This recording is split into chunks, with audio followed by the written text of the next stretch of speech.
All right, Ryno. So tell me a little bit about how many years did you do the designations, and which ones were winning and losing years?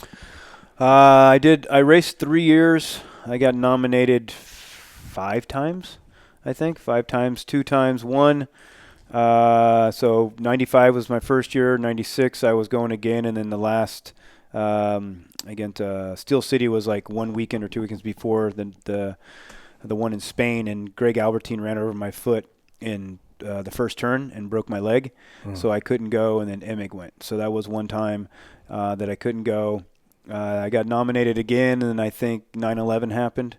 We didn't go. Then I got nominated again, but I pulled myself out because I was just riding like shit. So actually almost 6 times I got nominated, but I went 3 times. So 95 was my first year. I rode 125s all year. And then I think at Washougal, Larocco or Larocco broke his arm, and he was riding 500s that year. So the bike was already going. Really back then the Kawasaki was the only bike plus Honda. And so they came to me because I rode some 500 races at Mammoth and did really good. And they're like, hey, do you want to race the Nations? I said, yep. And they're like, well, you have to ride a 500. I said, I don't care. Because it was always like one of my dreams to have the V on my helmet and race for the United States. So I said, cool, let's do it. So we did some testing, and then we went there, and I went 2-2, against Smets, and I think we would have won if myself and Kurt didn't kind of collide at the last. Kurt got squirrely up the hill, and you ran hit him. Boom. And I was pretty amazed. I crashed on that thing on the side of a hill. One kick started that 500. Oh yeah, I was an adrenaline kick. I was an adrenaline kick, yeah. So, but that was pretty cool because little story is I went there, and the first practice we came off, and I think I was like 6 seconds slower than Smets, and they come back and give me the times, and and I saw it, and they're like, yeah, you're 6 seconds slower than Smets. I almost started crying. I'm like, what? And Roger's like, well, maybe we picked the wrong rider, and I'm like, fuck you, man. So then Mike Hooker came up, and he was like, you know what, let's change the clutch on that thing, right? So he changed the clutch, and I went back out, and I was like 4 seconds. I was like, okay, I feel better, all right? Then race day came. That practice, I was 2 seconds slower. I'm all right, cool. And then the first moto, I was pretty much the same speed as him. The second moto, I was actually a little faster than him. So every time I got on that bike, I got a little better, faster, and this and that. But I guess kind of the weak link a little bit that year was Lampson, because he went 3-3, but he was national champion. And if he even went 2-2, we would have won. Yeah. But we lost by just a couple little points. So that was good. Then 2000, I went again. I was in Europe, and it was in France in Saint-Angeli. And that year, I started off good, but I broke my wrist. And then I came back, and then I had to get surgery on it again because it wasn't healed. And that race there, the year before, I had the fastest time in time qualifying, and I think I got second or third overall. So they called me and says, hey, would you want to ride the Donations? I had a cast on my arm. I'm like, yeah, I'm good. I'm ready. And they're like, but you just had, is your wrist good? I'm like, oh, yeah, it's great. Dude, I still in a cast. And then they said, okay, we'll call you in a week. I said, okay, cool. They called me in a week and says, yeah, you're on the team. I'm like, oh, shit. Because I still had a cast on my arm, So I got my cast off and then instantly just started going, getting back. And then we went there, and I had to ride the 252 stroke in the open class against all those 4 strokes, And so myself, Pastrana, and Carmichael. Carmichael got second. Pastrana got second, but I won my class. So I was the only one to win the class, but we won the overall.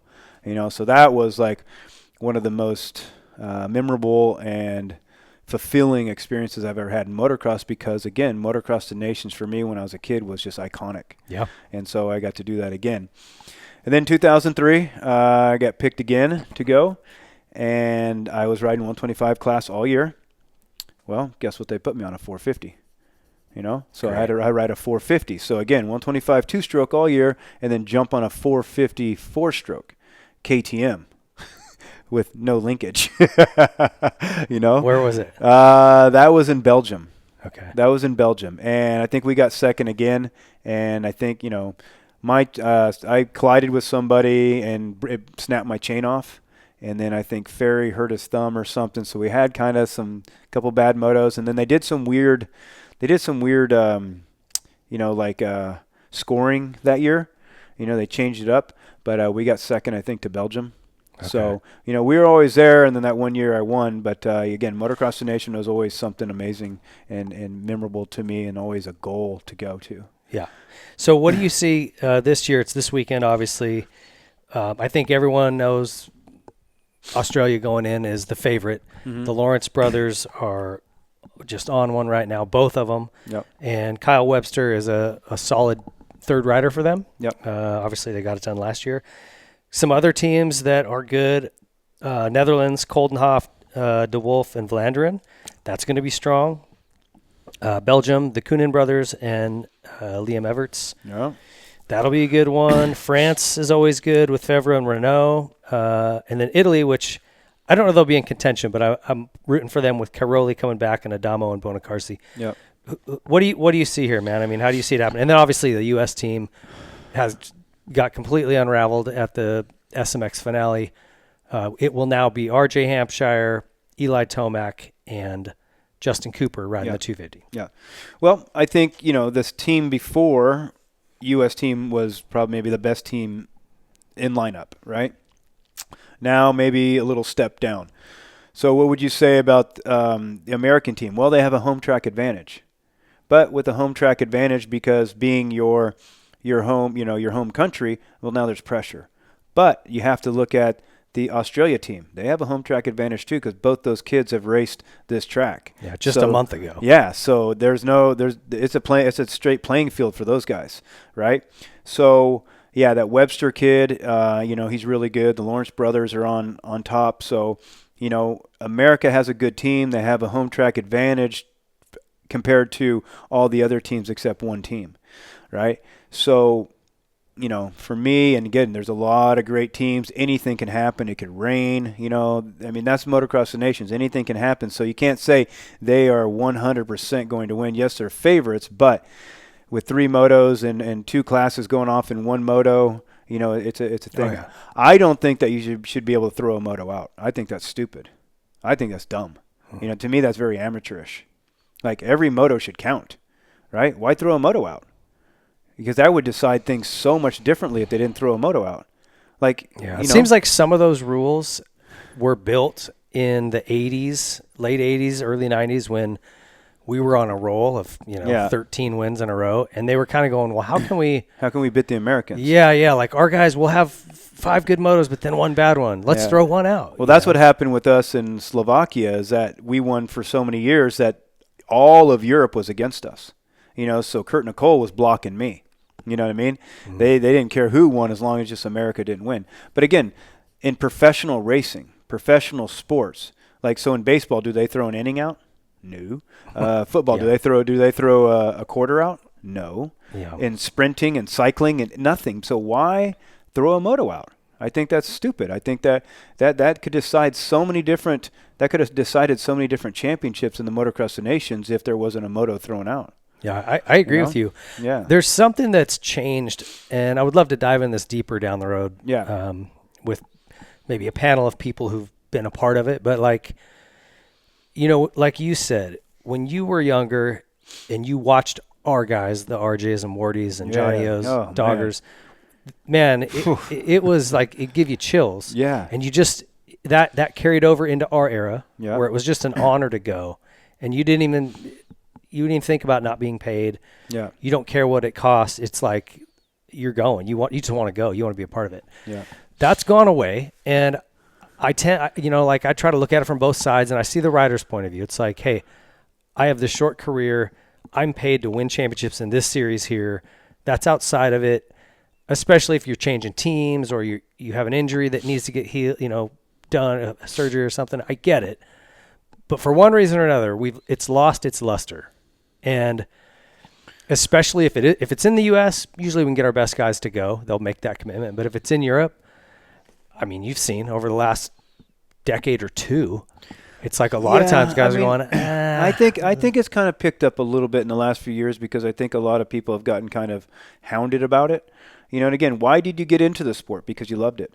Why do you live in America? Because you love it. So, okay, here's your chance to represent it. Don't be that little pussy that, I only can't do one more race. You know what? Hey, represent it. represent it. This is heritage. And if we don't, pay attention to the history of it, this whole sport will kind of change. We have to keep some history in it. Yeah. Just like Unadilla. Why we don't have grass on it? That's history, right? Motocross the Nations, there's history there. We have to keep some old school stuff here to keep that heritage into it, right?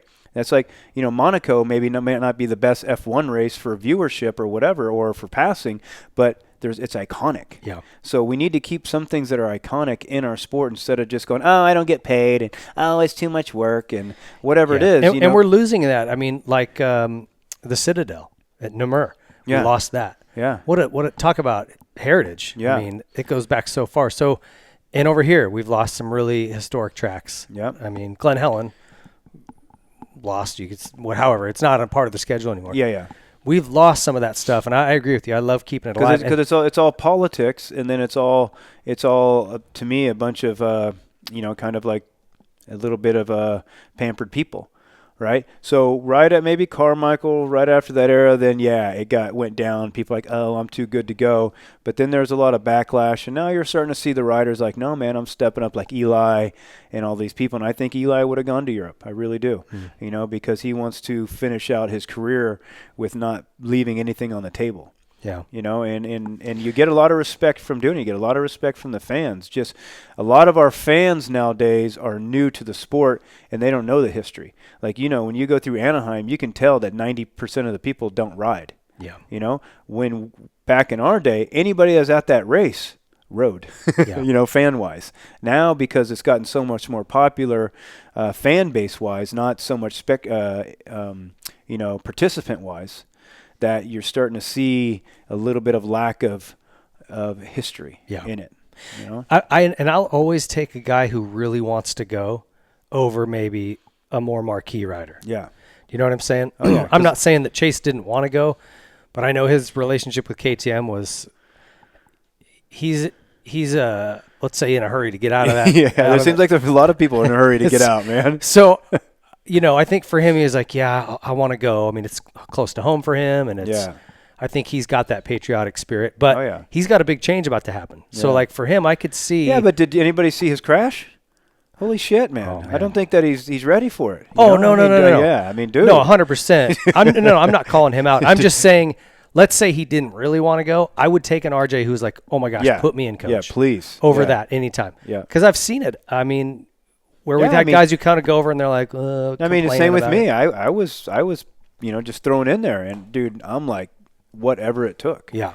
So I get it, and I applaud the guys that step up when something happens. Deegan wanted to go 100% and fought till the end to do it, and I'm sure Chase is bummed that he couldn't do it. Yeah. He's just not bummed that he has to not ride a KTM. Listen, I'm just glad Chase isn't dead. I'm not in any way saying he gave up. Yeah. I'm glad that dude's alive. That was like an ugly, ugly crash. I'm just saying, as an example, if someone was kind of half-assed on going, give me a kid who's doesn't have the results, but who wants it bad. Oh yeah, I'd way rather see him. Because they'll fight to the death for it. Yeah, and you got to. Yeah, you're not getting whole shots every time. Because now you got to look at back in the day when we went on a 13 win streak. None of the countries, they had one good rider, maybe two. But now you're starting to see countries start having like solid teams. So it's not as easy for the Americans to win anymore. Yeah. Right? And again, Americans aren't really the fastest. It's Australians that are the fastest. You know what I mean? I hate to say it. And, this year, I mean, I guess Americans won, 3 of the races or championships, but then, foreigners won the rest, with Vial and Super Wonder, Wonder Boy. Yeah, and look, I think if you look at the size of the United States, we're competing against a lot of these European countries that are the size of like New Jersey. I mean, the size of Temecula. It's almost a little embarrassing that we aren't putting up more wins. Honestly, we should win unless it's like a fluke. Yeah. If you're just looking at the pool that you have to draw from. Well, but the thing is that the pool. But the thing is America really building that sport? So that's what I'm saying. That's the problem. America isn't building the sport, so we still have such a small pool to pick from. Yeah. Right. And this is what I'd love to dive into deeper. Is like maybe we need to step back and go, hold on, we need to maybe look at how things are structured here. Is this really working? Sending kids to these puppy mill camps and No.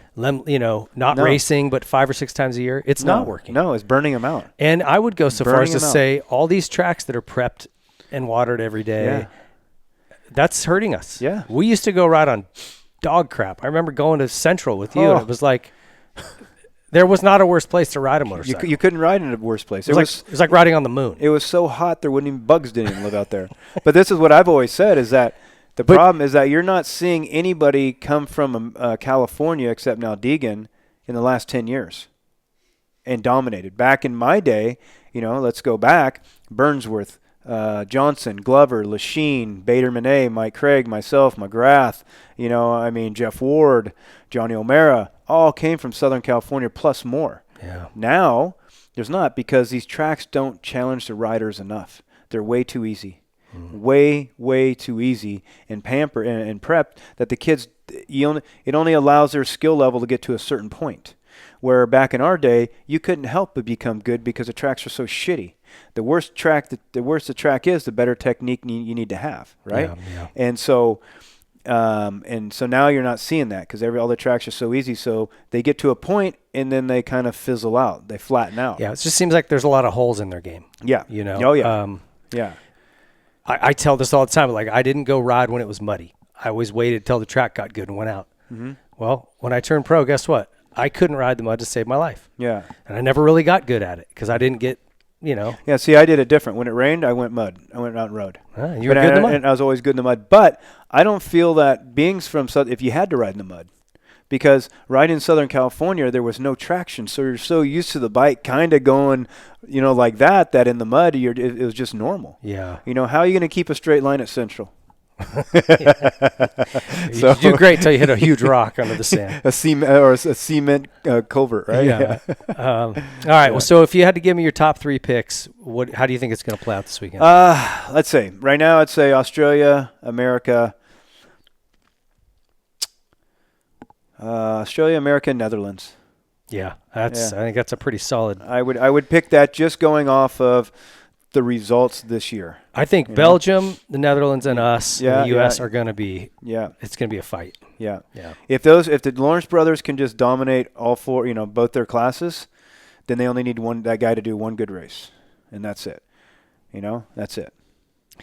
Well, listen, team tactics are the latest and greatest craze. Hurlings isn't on Netherlands? Hurlings got hurt, so he's out. He got hurt again? Yeah. What did he do this time? It's unbelievable.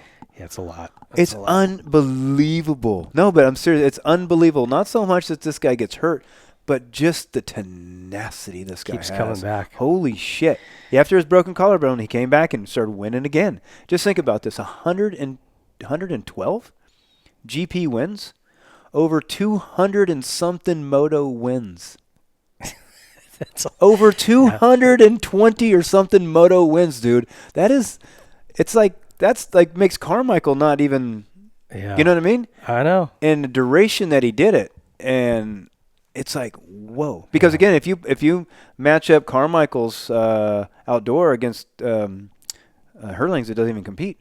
He had 60 or 70, maybe? 60 or 70? It's not apples to apples, though, because they've got more rounds than we do. Yeah, but back in the day, they didn't. They just started having more rounds. But again, how many years has Hurlings been hurt? Yeah, listen, he's a stud. I mean, I'm bummed he's not going to be there because I wanted to watch him. Yeah. So, well, listen, I appreciate it. Going to be great racing, and I can't wait to watch. I'm sure you'll be glued to the TV or the highlights, one of the two. One of the two. I don't even know where to watch it. I got to pay for it? Yeah. Oh shit. Huh. I'll catch the highlights on YouTube.